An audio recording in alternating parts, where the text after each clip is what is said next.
নমস্কার বন্ধুরা, তনুতীর্থ রান্নাঘরে আপনাদের সবাইকে স্বাগত। আজকে আমি নতুন একটা রেসিপি নিয়ে এসেছি, দেখাবো ড্রাই এগ চিলি।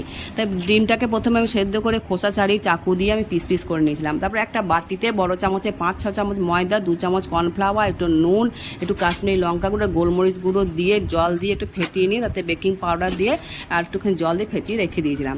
তারপর কড়াই পরিমাণ মতো তেল দিয়ে তারপরে ওই ব্যাটারের মধ্যে ডিমগুলো ডুবিয়ে ডুবিয়ে সবগুলোকে আমি একে একে ভেজে তুলে নিয়েছিলাম। তারপরে ওই তেলের মধ্যে গোটা গরম মশলা, তেজপাতা দিয়ে কুচানো ক্যাপসিকাম আর পেঁয়াজটাকে দিয়ে একটু পরিমাণ সামান্য নুন দিয়েছিলাম, বেশি নুন দেবেন না কারণ সস আছে, নুনটা আছে বেশি। তারপরে টমেটো কুচি আর আদা রসুনটা কোড়া দিয়ে দিলাম। তারপরে একটু ভাজা ভাজা হয়ে গেলে 1.5 চামচ সোয়া সস, 1 চামচ চিলি সস আর 2-4-5 চামচ টমেটো সস দিয়ে দেবেন আর একটু চিনি দিয়ে দেবেন। একটু ভাজা ভাজা বেশ করে নেবেন। তখন ওই ডিমগুলো ওর মধ্যে ফেলে সামান্য একটু বাটি ধোয়া জলটাকে দিয়ে দেবেন, নামিয়ে রাখবেন। তারপরে নামিয়ে রেখে পরিবেশন করবেন। আর রুটি বলুন, পরোটা বলুন, ভাতের